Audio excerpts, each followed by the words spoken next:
여러분 안녕하세요. 정가병의 쉬운 경제 이야기입니다.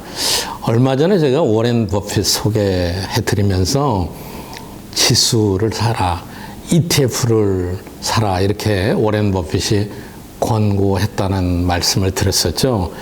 그랬더니 이제 ETF가 뭐냐, ETF를 또 설명드려야 되겠어요. 그 워렌 버핏이 77년 동안 미국의 S&P 500이 5,300배로 늘었다. 얼마나 놀라운 숫자입니까? 10만 원이 5억 3천만 원이 됐다는 건데, 그래서 이제 그 방법이 ETF를 사라 이렇게 얘기했거든요.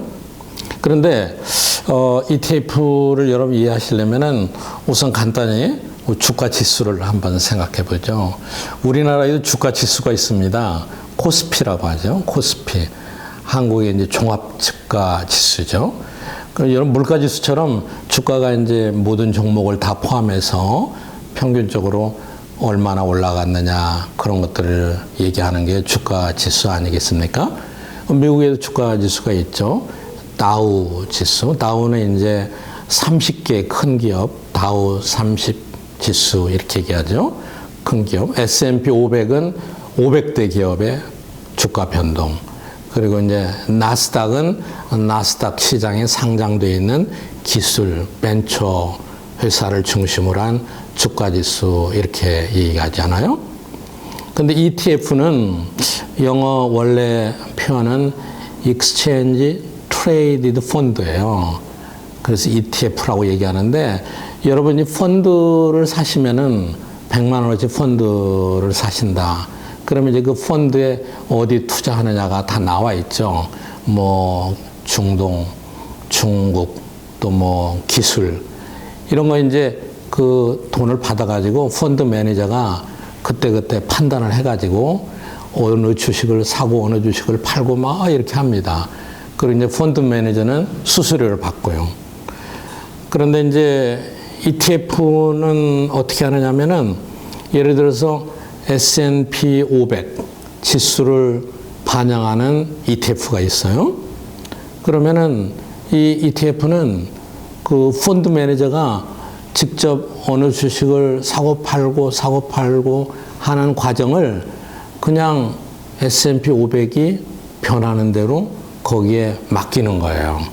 사람의 인위적인 판단이 들어가진 않습니다. 그래서 S&P 500 지수를 반영하는 게 실제로 미국에 있는 상품이 SPY, SPY예요. 외우기 쉽죠? SPY예요. SPY라는 ETF가 주식시장에 거래돼요. 여러분이 마이크로소프트, 애플, 뭐 아마존 이런 거 사듯이 난 SPY를 사달라. SPY를 뭐 여러분이 홈 트레이딩으로 해도 좋고 SPY를 사면 돼요. 그럼 스파이에 여러분이 100만 원을 투자했다 하면은 어떻게 되냐면요. 지금 이제 S&P 500의 여러 가지를 반영할 때 현재 그 100만 원 중에 한 4.5%는 애플에 투자돼 있고, 그 다음에 또 한 4.5%는 마이크로소프트, 그리고 한 3%는 아마존 이렇게 투자가 돼 있습니다. 그러니까 여러분은 100만 원 가지고 SPY라는 ETF를 사면은 돈은 100만 원밖에 투자를 안 했지만은 미국의 500대 기업에 조금씩 다 나눠서 투자를 한 거나 똑같은 거죠. 아시겠습니까? 그러니까 인위적으로 펀드 매니저가 그때그때 무슨 주식을 얼마 사고 하는 인위적인 판단에 의존하지 않고 수동적으로 패시브 펀드라고 그럽니다. 수동적으로 주가지수의 변동에 맡겨서 투자를 해요. 그러니까는 펀드 매니저의 노력이 적게 들어가니까 운용 수수료가 엄청 쌉니다. 그렇게 되는 거죠. S&P 500의 지수가 최근 3년 동안에 연평균 16%가 올랐어요. 연평균. 그래 여러분이 스파이를 사셨으면은 연평균 16%처럼 상승한 겁니다. 괜찮죠?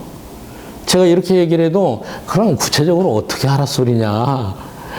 미국 시장에는 ETF가 엄청 많습니다. 그러니까 SPY는 제가 한 예를 들은 거고, 또 뭐 운영하는 회사에 따라서 S&P 500을 반영하는 게 여러 가지가 있어요. IVV도 있고 굉장히 많습니다. 또 이거를 좀 더 확대하면은 반도체에만 투자하겠다 하는 ETF도 있고요. 또 바이오에만 투자하겠다는 ETF도 있고 여러 가지가 있습니다. 근데 펀드하고 달리 이거는 실시간으로 주식시장에서 거래를 합니다. 그럼 미국에만 ETF가 있는 게 아니라 한국 시장에도 있어요. 코스피 100, 200, 코스닥 그걸 반영하는 ETF가 있습니다. 삼성전자, LG전자처럼 똑같이 거래가 돼요. 실시간으로. 그런데 이거를 사시게 되면은 아까 말씀드린 대로 주가 지수의 가중치에 따라서 거의 자동적으로 여러 주식에 반영이 되는 겁니다. 그럼 구체적으로 또 어떻게 알아? 더 이상 제가 드릴 말씀이 없는데요. 일단 증권회사에 가셔서 계좌를 개설하십시오. 요즘에는 비대면 계좌도 가능할 거예요.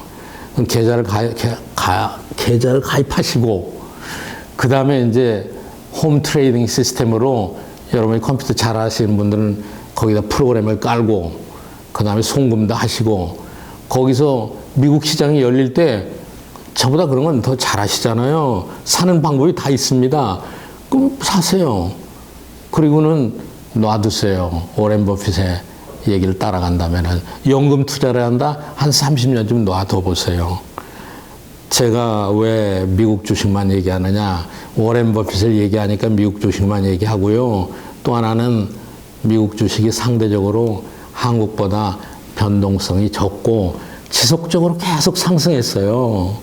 그렇기 때문에 이거를 권하는 거겠죠. 우리 한국에서 미국 주식을 사는 거는 당연히 합법적이고요. 허용돼 있고요. 또 이것이 일종의 민간이 가지고 있는 외환 보유고의 하나이기 때문에 국가에도 기여하는 것입니다.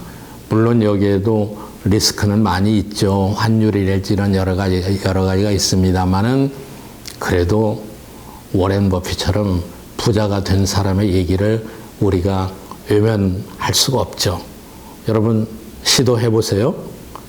정가병의 쉬운 경제 이야기였습니다.